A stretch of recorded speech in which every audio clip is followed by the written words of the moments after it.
If you meet Eric Fugent, one way or the other, you just do it. you'd quickly learn the word can't is not in his vocabulary. 1, 2, 3. You can get through a lot. You just don't know it. But getting through the last 6 years was no cakewalk. I had my accident coming down River Road. April 14th, 2010. Eric was driving home from his class at Cape Fear Community College when he lost control, crashing his motorcycle into a tree. Doctors didn't think he would survive. The cards were stacked against him, and the statistics don't lie. Eric was a fighter, and so was Jennifer. They told me that he was paralyzed below the waist, and so I knew he was going to be a paraplegic. Back then, the two had only been dating 4 months, but Jennifer was determined to have a future with Eric. I questioned whether we could have children at the hospital while he was in ICU. Yeah, that was definitely on her list. She wanted biological kids with Eric, or we're not going to be together. I'm pretty upfront about that.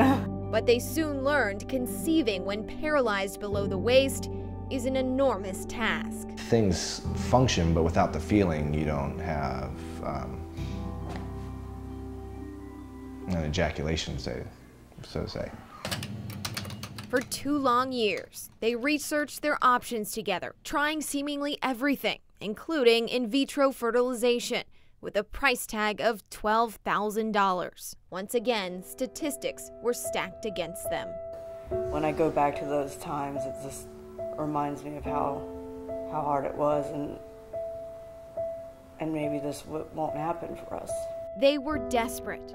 But then a beacon of light, the Miami Project to Cure Paralysis, invited Eric to participate in a clinical trial. And what they did may be unsettling for those of you watching at home. We did what they are experimenting on and have been doing clinical trials for a long time, which is electroejaculation.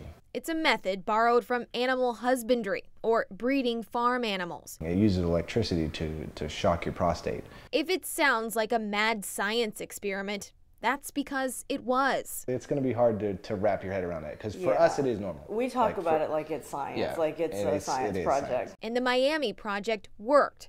Eric produced a sample, but Jennifer wasn't ovulating. There was no way I was going to take no for an answer. So Eric bought his own machine. I was the first recorded case ever to do it at home without assistance. So that's never happened before. After 2 heartbreaking miscarriages, on Christmas Day 2012, Jennifer went into labor. It finally became everything that we had fought for. Mila Mae Fugent was born. And she was a beautiful baby. Yeah. She still is a beautiful baby. And she wouldn't be an only child for long. Ready? Yeah!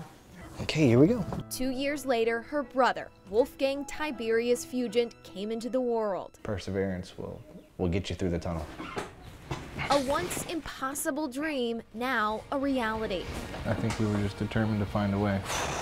Finding their way together, now as a family. And this is going to be the home site of our new build. Everything we achieved and everything that we were hoping for, it finally came true. This is ultimately really what we wanted. It has been kind of a fairy tale in a weird way. Sometimes they're just a story of perseverance.